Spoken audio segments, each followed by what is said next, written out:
Hey everyone, I am theonlyresh and welcome to the channel.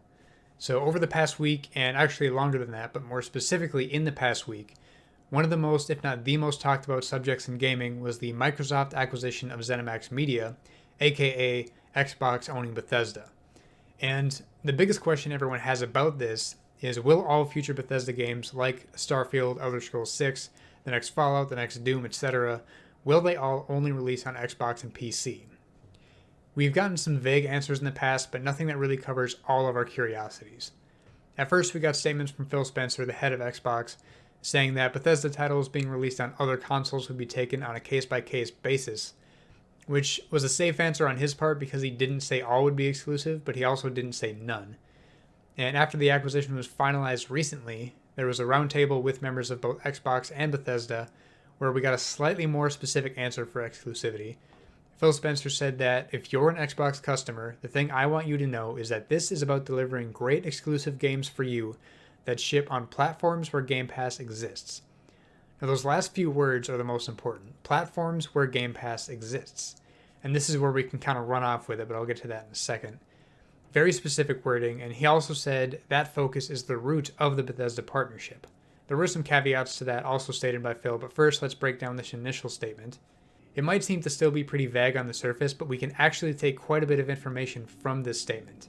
This tells me that the vast majority of Bethesda titles that are releasing in the future will only be on Xbox and PC, because those currently are the only platforms where Game Pass exists.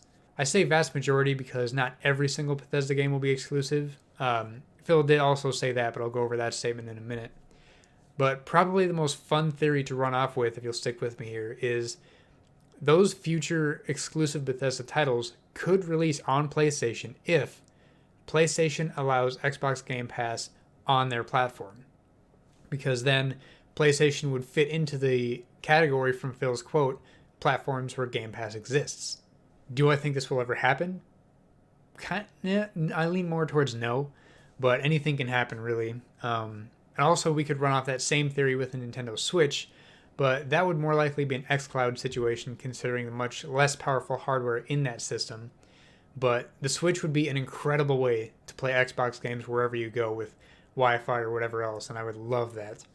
And now for those caveats I brought up. After the whole Game Pass platforms quote, Phil Spencer also said, obviously I can't sit here and say every Bethesda game is exclusive because we know that's not true. There's contractual obligations that we're going to see through as we always do in every one of these instances. We have games that exist on other platforms, and we're going to go support those games on the platforms they're on. There's communities of players, and we love those communities, and we'll continue to invest in them. So, more to digest with this quote. With the contractual obligations, we know of games like Deathloop, that was announced as a PlayStation exclusive before the ZeniMax acquisition was even revealed.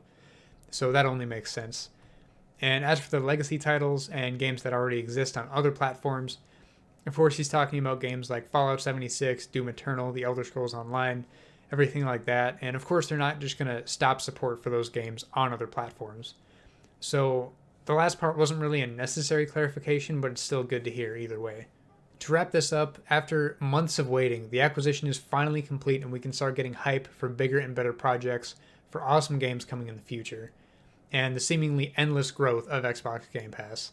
Let me know what predictions you have about future Bethesda games, and also let me know which Bethesda games you want to try out on Game Pass first in the comments of this video. If you want more discussion videos about gaming like this, as well as gaming news, top 10s, gameplay, and stuff like that, be sure to subscribe here on YouTube, and you can also follow me and my other content on pretty much any other platform, Twitch, Twitter, Instagram, TikTok, at theonlyresh on all of them. As always, thank you so much for watching, and until next time, beat that boss, find that last collectible, roll those credits. I'm out.